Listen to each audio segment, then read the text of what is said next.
வணக்கம் நேர்களே, இது ஷர்மிளா டாக்கீஸ். நான் உங்கள் டாக்டர் ஷர்மிளா. நேத்து night election commissioner Arun Goyal தன்னுடைய பதவியை ராஜினாமா செய்திருக்கிறார். இதுதான் பரபரப்பான ஒரு செய்தி. இது பல விதத்துல சிக்னிபிகண்டா இருக்கு. ஒண்ணு the time, just before Lok Sabha elections அறிவிக்கப்படக்கூடிய அடுத்த வாரம் அறிவிக்க போறாங்க அப்படின்னு சொல்றாங்க. நேத்து அவருடைய ரெசிக்னேஷனை அவர் சப்மிட் பண்ணியிருக்காரு அப்படிங்கிறது பல பேருக்கு ஒரு சந்தேகத்தை ஏற்படுத்துது. என்ன காரணமாக இருக்கும், என்ன அழுத்தம் இருந்திருக்கும் அப்படிங்கிற ஒரு கேள்வி ஒரு பக்கம். இரண்டாவது சிக்னிபிகன்ஸ் என்னன்னு பாத்தீங்கன்னா, கோர்ட்ல இந்த எலக்ட்ரல் பாண்ட் சம்பந்தப்பட்ட டீடைல்ஸை எஸ்பிஐ சப்மிட் பண்ணணும்.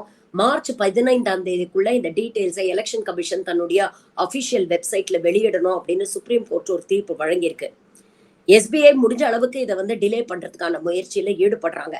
இந்த சூழலில் அருண் கோயல் ரிசைன் பண்ணிருக்கிறார். இவ்வளவு குரூஷியலான டைம்ல ஒரு எலெக்ஷன் கமிஷன் ரிசைன் பண்றேன்னு சொல்றாருன்னா, அரசாங்கம் இல்ல இருந்து இந்த எலெக்ஷனை அட்லீஸ்ட் முடிச்சு கொடுத்துட்டு போங்க, அவரோட டேர்ம் டிசம்பர் 2027 வரைக்கும் இருக்குனாலும் இருந்து இந்த எலெக்ஷனையாவது முடிச்சு கொடுத்துட்டு ரிசைன் பண்ணுங்கன்னு கூட சொல்லாம நைட்டோட நைட்டா நேரடியாக பிரசிடென்ட்டுக்கு தன்னுடைய ரெசிக்னேஷன் அனுப்பிச்சிருக்காரு. பிரசிடென்ட் அதை அக்செப்டும் பண்ணியிருக்கிறாங்க.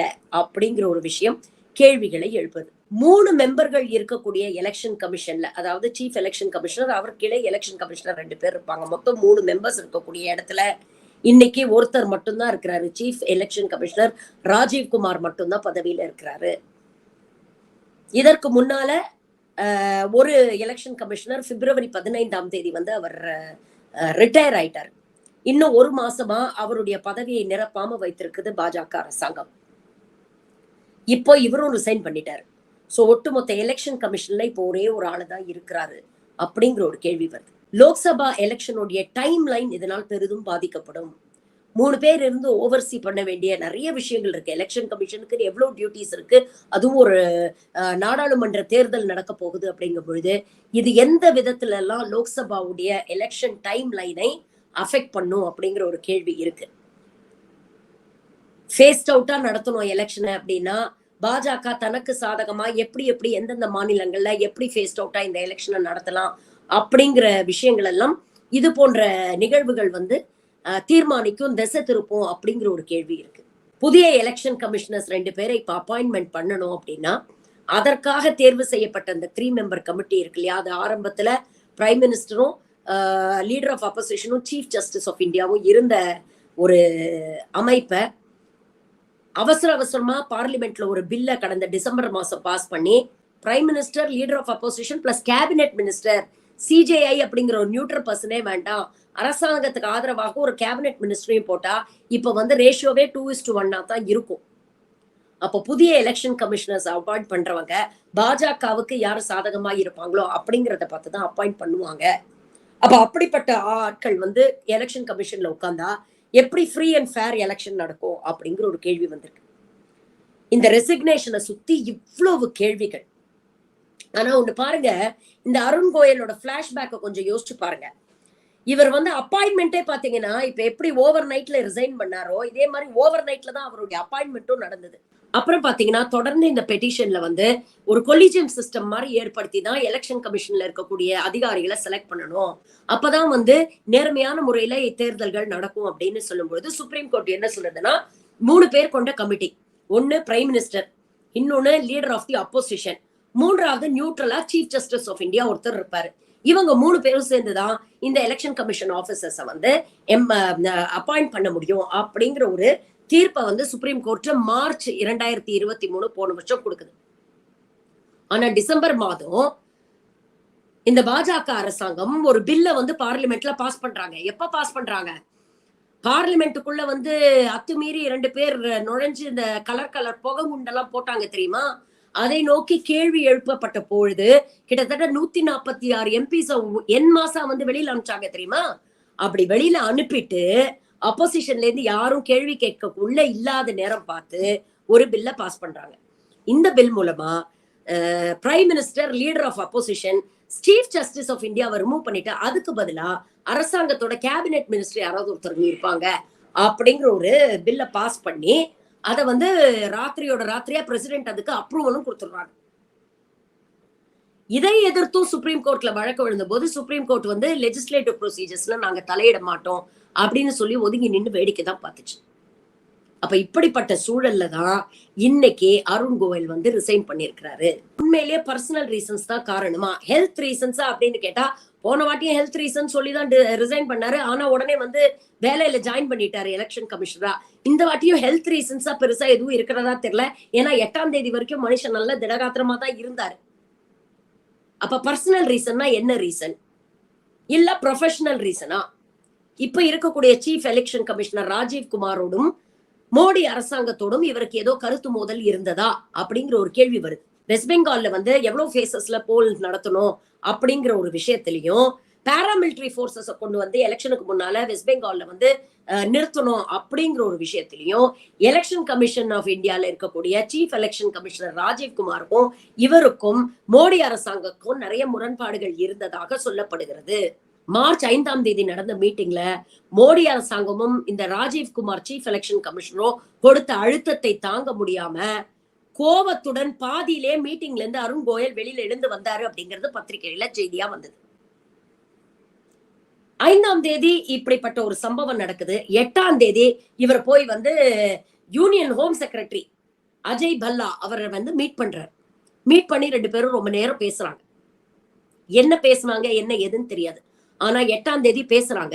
9ஆம் தேதி இவருடைய ரெசிக்னேஷனை இவர் சப்மிட் பண்றாரு. அதுவும் நேரடியாக நியாயமா நீங்க யாருக்கு சப்மிட் பண்ணும்? உங்களுடைய உயர் அதிகாரி யாரு? Chief election commissioner. அவர்கிட்ட தானே நீங்க கொடுக்கணும். ஆனா அவர்கிட்ட கொடுக்காம நேரடியா பிரசிடென்ட்டுக்கு தன்னுடைய ரெசிக்னேஷனா அனுப்புறாரு. பிரசிடென்ட்டும் இவரை கன்வின்ஸ் பண்ணி இப்ப எலெக்ஷன் வரப்போகுது, இந்த டைம்ல எதுக்கு நீங்க ரிசைன் பண்ண முயற்சி பண்றீங்க, கொஞ்ச நாள் இருந்து இந்த எலெக்ஷன் முடிஞ்சதுக்கு அப்புறம் பாத்துக்கலாம், உங்களுக்கு தான் டிசம்பர் 2027 வரைக்கும் டென்யூர் இருக்கே, இப்ப ராஜீவ்குமார் ரிட்டையர் ஆனார்னா நீங்க தான் அடுத்த சீஃப் எலெக்ஷன் கமிஷனர், அதனால கண்டினியூ பண்ணுங்க இந்த போஸ்ட்ல அப்படின்னு அரசாங்கம் இவரை கன்வின்ஸ் பண்ண எந்த முயற்சியுமே பண்ணல.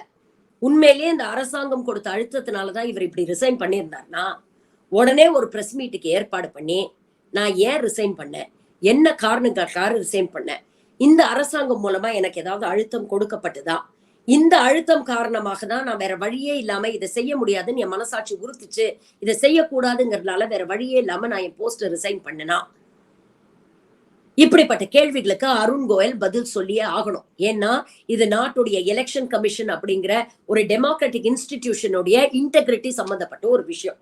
ஒரு எலெக்ஷன் கமிஷனோட டியூட்டி என்ன? 543 கான்ஸ்டிடியூவன்சிஸ்லயும் எலெக்ஷன் நேர்மையா நடக்குதா அப்படிங்கறத மேற்பார்வை பார்க்கணும்.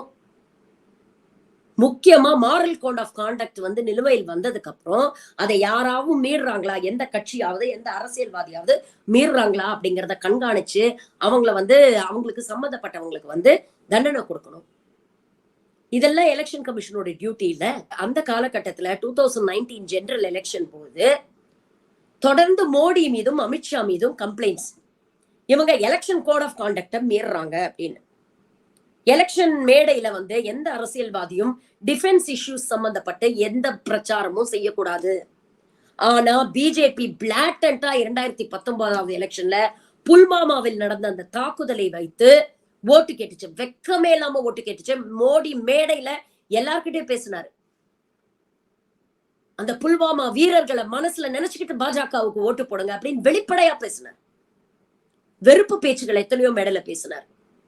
அமித்ஷா அதே மாதிரி பேசியிருக்கிறார். இது போன்ற விஷயங்கள் சம்பந்தமாக கிட்டத்தட்ட 5-6 கம்ப்ளைண்ட்ஸ் வந்து எலெக்ஷன் கமிஷனுக்கு போயிருக்கு. இந்த எலெக்ஷன் கமிஷன்ல இருக்கக்கூடிய மத்த ஆபீசர்ஸ் எல்லாம் இல்ல இது வந்து தப்பு இல்ல, அவங்க பேசுனதுல எந்த தப்பா தெரியல அப்படின்னு சொல்லும்போது இந்த அசோக் லவாசாங்கிற ஒருத்தர் மட்டும் தொடர்ந்து இல்ல இது தப்புதான், மோடிக்கு எதிராக வந்த 4 கம்ப்ளைண்ட்டும் உண்மைதான், அவர் தப்புதான், அவர் பேசியிருக்க கூடாது, இதற்கு நடவடிக்கை எடுக்கணும் அப்படின்னு சொன்னாரு. அதே மாதிரி அமித்ஷாவுக்கு எதிராக வந்த கம்ப்ளைண்ட்லயும் நடவடிக்கை எடுக்கணும்னு இந்த அசோக் லவாசா சொன்னார். அதுக்கப்புறம் பின்னாளில் வந்து என்ன ஆச்சு அப்படின்னா he was forced to resign. Election முடிஞ்ச கையோட அவர் ரிசைன் பண்ணிட்டு போறாரு அவரோட பதவியை. பாஜக ஆட்சிக்கு வந்ததுக்கு அப்புறம் என்ன பண்ணாங்க தெரியுமா, இந்த அசோக் லவாசாவுடைய குடும்பத்துல இருக்கிற ஒருத்தரை விட்டு வைக்கல, அவர் மனைவி மீது ஐடி ரெய்டு நடத்துறாங்க, அவர் மகன் மீது ஐடி ரெய்டு நடத்துறாங்க, அவங்க அரசாங்க பதவியில இருக்கிறாங்க, அவங்க லஞ்சம் வாங்கிட்டாங்கன்னு சொல்லி அவங்க மேல கேஸ போட்டு அவங்கள அழக்கழிச்சாங்க. இவ்வளவு நடந்தப்ப ஒரு ஓப்பனா ஒரு பேட்டியில சொல்றாரு, உண்மை பக்கம் நின்னானா இவ்வளவு பிரச்சனைகள் வரத்தான் செய்யும், வந்தா அதை தாங்கித்தான் ஆகணும், வேற வழியே இல்ல அப்படிங்கறத அவர் ஓப்பனா ஒரு பேட்டியில சொல்றாரு. இது மட்டும் இல்ல, பெகாசஸ் மூலமா நான் பல பேருடைய போன்களை ஒட்டு கேட்டாங்கல்ல, அந்த டார்கெட் லிஸ்ட்ல இந்த அசோக் லவாசாவுடைய போன் நம்பரும் இருந்தது அப்படிங்கறதையும் பத்திரிகைகள் அப்போ வெளியிட்டது. நம்பர் 1, இன்னைக்கு நாடு பூரா மக்களுக்கு இருக்கக்கூடிய ஒரே கேள்வி, 2024ல எலக்ட்ரானிக் ஓட்டிங் மெஷின் இவிஎம் நம்பிதான் பாஜக களத்துல இறங்குது. நாடு பூரா பிரச்சனைகள் வெடிக்கும் பொழுது கூட தைரியமா 370 சீட்டுக்கு மேல பாஜக தனிச்சு ஜெயிக்கும், 400 சீட்டை ஜெயிச்சு மீண்டும் 3வது முறையாக மோடி ஆட்சி அமைப்பார் அப்படின்னு எந்த தைரியத்துல பாஜக சொல்லுது? அப்ப இந்த இவிஎம் நம்பிதான் பாஜக களத்துல இறங்குது அப்படிங்கிற ஒரு குற்றச்சாட்டை எதிர்கட்சிகள் தொடர்ந்து வைக்கிறாங்க. இவிஎம் சம்பந்தமான பல சர்ச்சைகள், இவிஎம்களை தயாரிக்கக்கூடிய கம்பெனி சொல்லுது, இவ்வளவு இவிஎம் நாங்க தயாரிச்சு கொடுத்துருக்கோம் அப்படின்னு சொல்லுது. ஆனா எலெக்ஷன் கமிஷன்ல கொடுக்கக்கூடிய நம்பர் பாத்தீங்கன்னா வேறையா இருக்கு. கிட்டத்தட்ட 20 லட்சம் இவிஎம் காணோம் அப்படின்னு சொல்றாங்க. இந்த 20 லட்சம் காணாம போன இந்த எலக்ட்ரானிக் ஓட்டிங் மெஷின் எங்க போயிருக்கு, என்ன ஏது அப்படிங்கறத பத்தி ஒரு தெளிவை எலெக்ஷன் கமிஷன் கொடுக்க மாட்டேங்குது. இது ஒரு பக்கம் இருக்க, பழுதடைந்த இவிஎம் மெஷின் எல்லாம் ரிப்பேருக்கு கொடுத்துருக்கோம் அப்படின்னு சொல்லி ஒரு செய்தி வருது. அப்ப ரிப்பேருக்கு போயிருக்குன்னா இந்த இவிஎம் மெஷின்ஸ் உண்மையிலேயே ரிப்பேருக்கு தான் போயிருக்குதா, இல்ல இதை பற்றி தெரிந்த நிபுணர்கள் பேட்டி கொடுக்கறாங்க. கரண்ட் அஃபேருக்கு ஒருத்தர் பேட்டி கொடுத்திருக்கிறாரு பாருங்க, எப்படி எல்லாம் இவிஎம் மெஷின்ஸ ஈஸியா டேம்பர் பண்ண முடியும் அப்படிங்கறத. அப்ப உண்மையிலேயே பழுது சரி பார்க்க தான் போயிருக்குதா, இல்ல அதை டேம்பர் பண்ற நோக்கத்துலதான் எடுத்துட்டு போயிருக்கிறாங்களா அப்படிங்கிறது கடவுளுக்கு தான் வெளிச்சம். ஏன்னா அந்த உண்மையெல்லாம் என்னைக்குமே நமக்கு தெரிய போதில்லை. நமக்கு தெரியாம, நமக்கு எந்தவித தகவலும் கொடுக்காம நம்ம கண் முன்னையே எவ்வளவு விஷயங்கள் நடக்குது அப்படிங்கறத யோசிச்சு பாருங்க. இன்னொரு பக்கம் திடுதிப்புன்னு இப்படி ரிசைன் பண்ணிட்டு நைட்டோட நைட்டா ரிசைன் பண்ணிட்டு இவர் ஓடுறாருன்னா இவருக்கு என்ன அழுத்தம் இருந்திருக்கணும்? எவ்வளவு அழுத்தம் இருந்திருந்தா ஒரு மனுஷன் நைட்டோட நைட்டா ரெசிக்னேஷன் கொடுத்துட்டு ஓடுவாரு?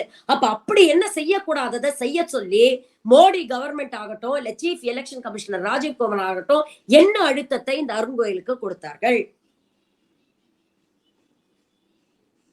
பிரசிடென்ட்னு சும்மா தலையாட்டி பொம்மை மாதிரி ஒரு அம்மாவை உட்கார வச்சிருக்காங்க.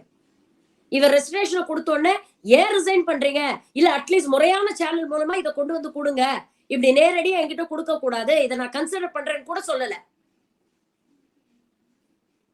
அதற்கான அதிகாரமும் ஆளுமையும் அந்த அம்மா கிட்ட இருக்கிற மாதிரியே தெரியல. இவர் கொண்டு கொடுக்கறத அவங்களும் உடனே அக்செப்ட் பண்ணிக்கிறாங்க. அப்ப அவங்களுக்கு என்ன அழுத்தம், யாருகிட்ட இருந்து தகவல் வந்திருக்கு, இல்ல யாருகிட்ட இருந்து ஆர்டர் வந்திருக்கு, இப்படி ரெசிக்னேஷன் வரும் அதை அக்செப்ட் பண்ணிக்கங்க உடனே அப்படின்னு யார் அவங்களுக்கு ஆர்டர் போட்டாங்க அப்படிங்கிற ஒரு கேள்வி வருது.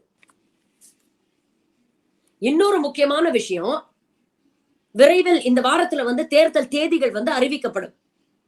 தேர்தல் தேதிகள் அறிவிக்கப்பட்டாச்சுன்னா எலெக்ஷன் ஷெட்யூலையும் அறிவிக்க வேண்டிய ஒரு தேவை இருக்கு. போன தடவையே நம்ம பார்த்தோம், குஜராத் தேர்தல் போது குஜராத்ல போய் பிரதமர் மோடி பல நலத்திட்டங்கள் எல்லாத்தையும் அறிவிக்கிற வரைக்கும் வெயிட் பண்ணிட்டு அது முடிஞ்சதுக்கு அப்புறம் எலெக்ஷன் டேட் அறிவிக்குது எலெக்ஷன் கமிஷன். அப்ப மோடியோடைய ஷெட்யூலை பொறுத்துதான் எலெக்ஷன் ஷெட்யூல் அமைது அப்படிங்கிறது வெட்ட வெளிச்சமா தெரியுது. அப்ப யாருடைய ஒரு ஏவல் துறையாக எலெக்ஷன் கமிஷன் ஒர்க் பண்ணுது அப்படிங்கிற ஒரு கேள்வி வருது. அப்போ இந்த முறையும் 2024 எலெக்ஷன் மோடியின் அறிவிப்புகள், மோடியின் எலெக்ஷன் ஷெட்யூலை பேஸ் பண்ணி தான் தேர்தல் ஷெட்யூல் இருக்கும் அப்படிங்கிறதுல எந்த ஐயப்பாடும் இல்லை. அதே மாதிரி இன்னொரு முக்கியமான கேள்வி, எலெக்ஷன் முடிஞ்சதுக்கு அப்புறம் ரிசல்ட் அனௌன்ஸ் பண்றதுக்கு ஒரு கேப் விடுறாங்களே, இந்த இடைப்பட்ட காலகட்டத்தில் என்ன நடக்குது அப்படிங்கிற கேள்வியும் மக்கள் எழுப்புறாங்க. ஏன் இவ்வளவு காலதாமதம் அப்படிங்கிற கேள்வியும் எழுது.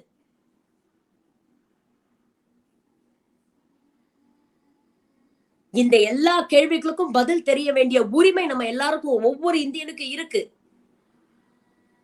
ஆனா இந்த எல்லா விஷயத்திலுமே நமக்கு எதுவும் தெரியாம பிஹைண்ட் க்ளோஸ் டோர்ஸ் செயல்படுற மாதிரி தான் இந்த பாஜக அரசாங்கம் செயல்பட்டு இருக்கு.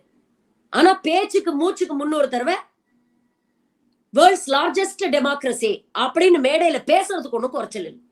இப்படிப்பட்ட சூழல்ல நீங்களே சொல்லுங்க, 2024 தேர்தல் நேர்மையா நியாயமா நடக்குமா? உங்க கருத்துக்களை பதிவு பண்ணுங்க.